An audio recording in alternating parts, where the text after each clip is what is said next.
के वरिष्ठ नेता, सब सीनियर नेता, एमएलएज, भाइयों और बहनों, हमारे प्यारे कार्यकर्ता, आप सबका यहां बहुत बहुत स्वागत, नमस्कार। थोड़ी रैली लेट चल रही है, 2-3 घंटे लेट चल रही है, आपको यहां थोड़ा ठहरना पड़ा। इसके लिए आपसे मैं स्वयं माफी मांगता हूं। आपका मूड कैसा है?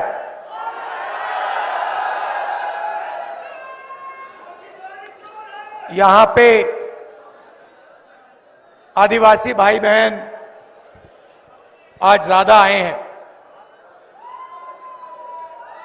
तो थोड़ी सी मैं आपकी बात करना चाहता हूं।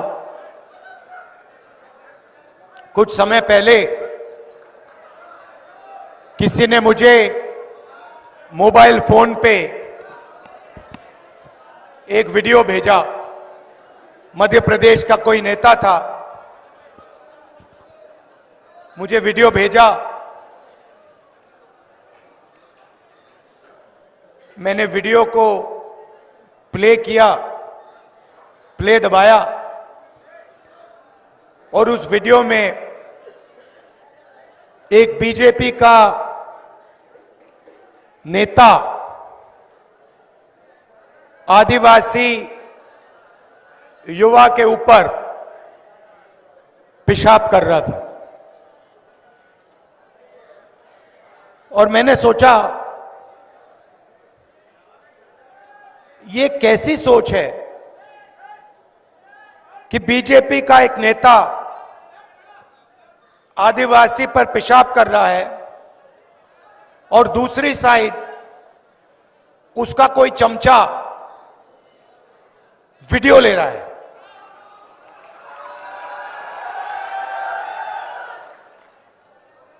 और वो वीडियो सिर्फ मध्य प्रदेश में नहीं, पूरे देश में वायरल हुआ। शायद वो देश के बाहर भी गया होगा।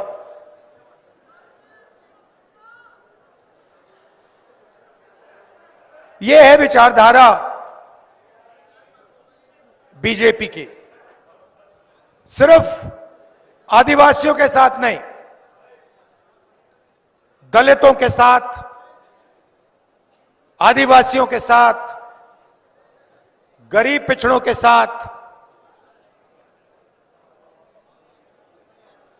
जहां भी ये कमजोर लोगों का अपमान कर सकते हैं, ये करते हैं। कुछ समय पहले इनके एक भाषण में मैंने सुना,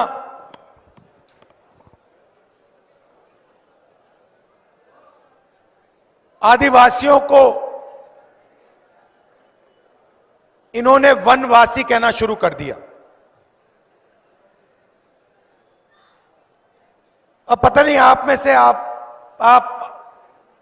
यहां युवा बैठे हैं, आप शायद कहो भाई इन दो शब्दों में क्या फर्क है? आदिवासी में और वनवासी में क्या बड़ा फर्क है? आदिवासी का मतलब वो व्यक्ति जो इस जमीन का सबसे पहला मालिक था।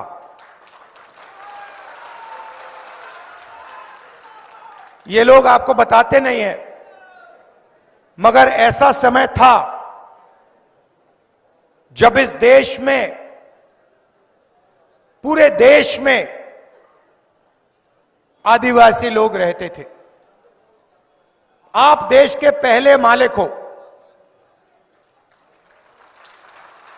और ये आपको आदिवासी नहीं कहना चाहते,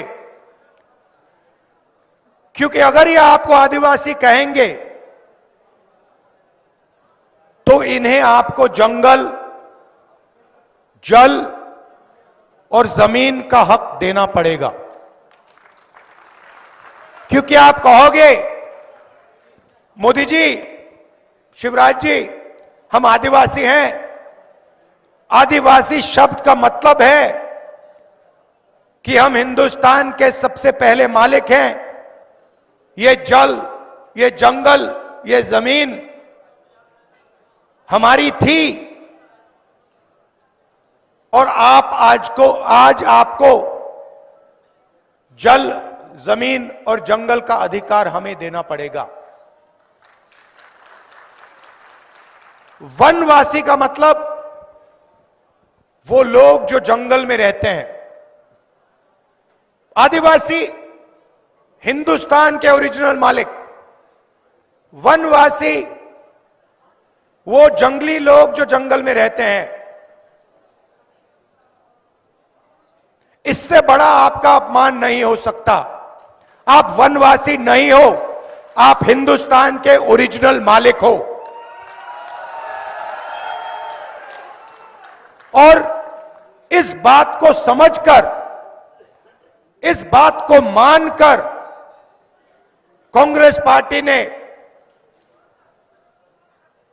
ट्राइबल बिल दिया, जमीन अधिग्रहण बिल दिया, पैसा कानून दिया, आपकी जमीन आपको वापस दी, जंगल में आपको हक दिया। क्यों? क्योंकि हम आपको आदिवासी मानते हैं। उनका कहना है कि भाई आप वनवासी हो, आप जंगल में रहो, आपको ना हम जंगल का हक देंगे, ना जल देंगे, ना जमीन देंगे, और आस्ते आस्ते आपसे जंगल भी छीनते जाएंगे। और फिर एक दिन आएगा जब हिंदुस्तान में आपको जंगल नहीं दिखेगा, फिर वो आपसे कहेंगे भैया आप वनवासी हो मगर वन तो है ही नहीं, खत्म हो गया, तो जाओ मजदूरी करो, भीख मांगो, भूखे मरो। ये इन दो शब्दों के बीच में फर्क है। अब आपकी आबादी हिंदुस्तान में तकरीबन 8% है। यह नंबर याद रखिए। जीतू जी, मध्य प्रदेश में आदिवासियों की आबादी कितनी है? मध्य प्रदेश में आपकी 22% है, 24%,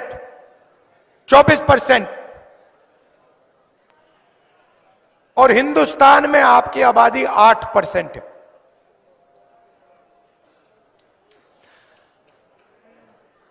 अब आप एक काम कीजिए, हिंदुस्तान की सबसे बड़ी कंपनियों की लिस्ट निकालिए।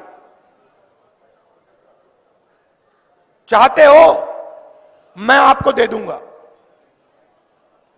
और उनके मालिकों के नाम पढ़िए। 200 मालिकों में से आपको एक मालिक आदिवासी वर्ग का नहीं मिलेगा। फिर मीडिया के मालिकों की लिस्ट निकालिए। ये बड़े बड़े जो एंकर हैं इनकी लिस्ट निकालिए। उस लिस्ट में आपको एक आदिवासी नाम नहीं मिलने वाला है। सही बोल रहा हूं, झूठ बोल रहा हूं? सही बोल रहा हूं ना? हिंदुस्तान की सरकार को 90 लोग चलाते हैं, आईएएस अफसर हैं।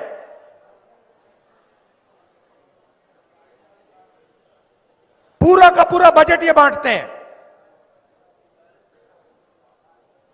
डिफेंस में कितना जाता है, आपके बच्चों की शिक्षा में कितना जाता है, मनरेगा में कितना जाता है,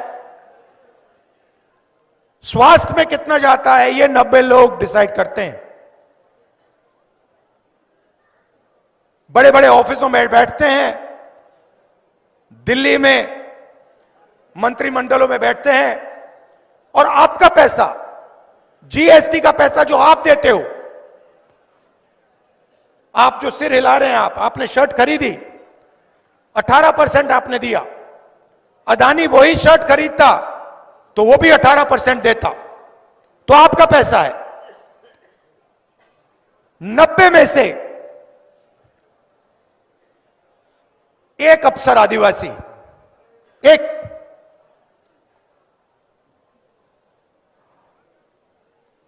और अगर हिंदुस्तान की सरकार 100 रुपए खर्च करती है बजट में,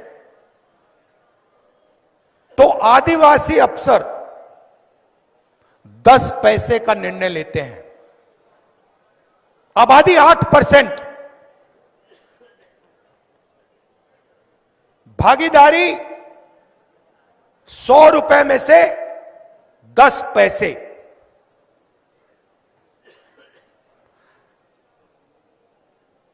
आपके बच्चे स्कूल यूनिवर्सिटी में जाते हैं,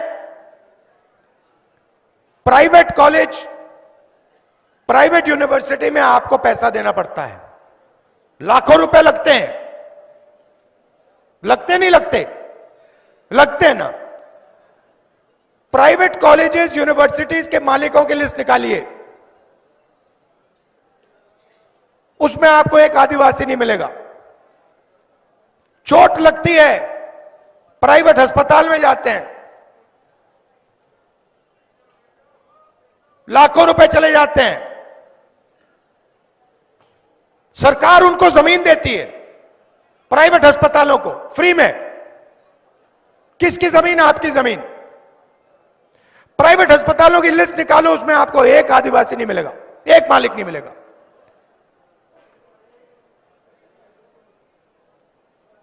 ये आपकी सच्चाई है, इसमें आप अकेले नहीं हो। जो आपके साथ हो रहा है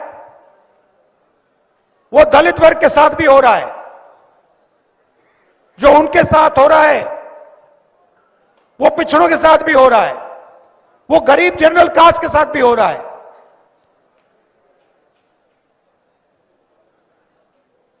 एक 2% लोग हैं जिन्होंने पूरे हिंदुस्तान का कब्जा कर लिया है।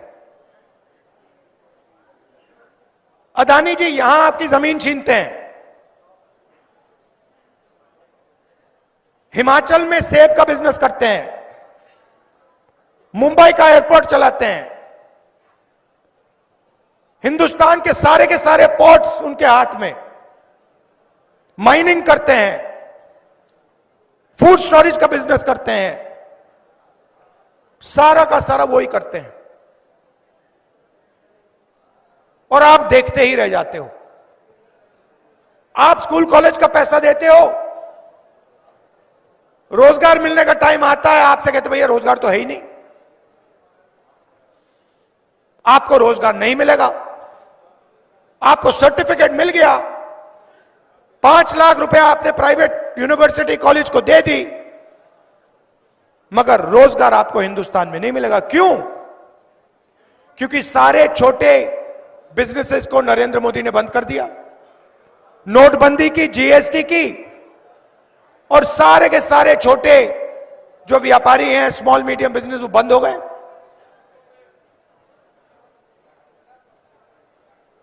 पूरा का पूरा काम 2-3 अरबपतियों के लिए हो रहा है। आपकी जमीन भी वो ले जाते हैं, पानी भी वो ले जाते हैं, जंगल भी उठा के ले जाते हैं।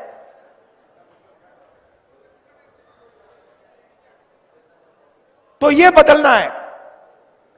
सबसे पहला कदम जाति जनगणना, जिससे सबको पता लग जाएगा इस देश में किसकी आबादी कितनी है, आदिवासी कितने हैं, उनके पास कितना धन है, कितनी संस्थाओं पर उनका कंट्रोल है, दलित कितने हैं, कितना धन है, कितनी संस्थाओं पर कंट्रोल है, पिछड़े कितने हैं, कितना धन है, कितनी संस्थाओं पर कंट्रोल है।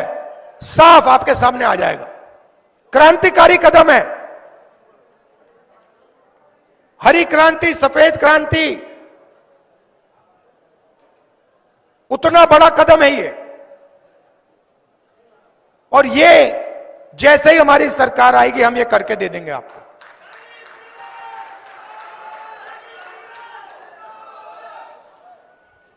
तो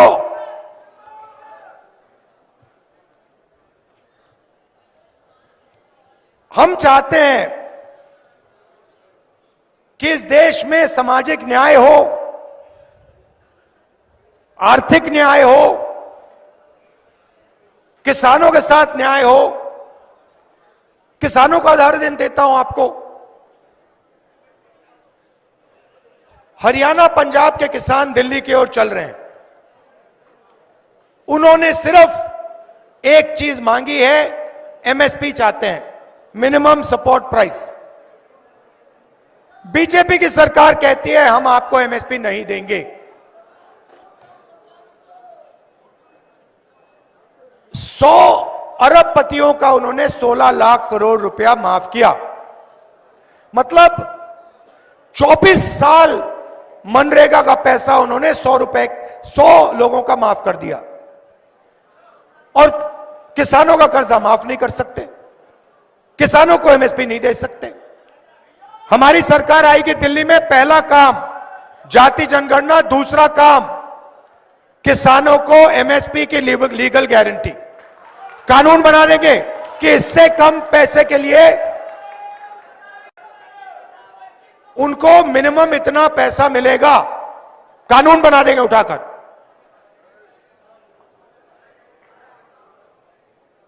तो ये हम आपके लिए करना चाहते हैं। मैं आपको सिर्फ यहां कहने आया हूं कि आप हमारा समर्थन करते हो, आप हमारे साथ खड़े होते हो, हम आपके साथ खड़े हैं। जो भी आप हमसे चाहते हैं हम करने को तैयार हैं। जल, जंगल और जमीन की लड़ाई हमारी लड़ाई है, आपकी लड़ाई है। एक साथ हम ये लड़ाई लड़ेंगे और इस लड़ाई को जीतेंगे और आपका जो हक है वो आपको दिलवाएंगे। आप सबका बहुत बहुत धन्यवाद। नमस्कार, जय हिंद। मैं माननीय स्थानीय विधायक भवन सिंह शेखावत जी को मैं आमंत्रित करता हूं धन्यवाद के लिए। आज हम सब सौभाग्यशाली हैं, इस बदनावर की पावन धरती पर कांग्रेस का श्रेष्ठ नेतृत्व आदरणीय राहुल जी की देश की जो यात्रा है आज आपके इस पावन भूमि पे से निकल कर जा रही है। मैं धन्यवाद देना चाहता हूं, आदरणीय खड़गे जी का आभार मानना चाहता हूं। आदरणीय राहुल जी ने समय दिया और बदनावर की पवित्र धरती को पवित्र करके इस यात्रा को आगे बढ़ाया है। मैं उनका भी आभारी हूं। मैं आभार मानता हूं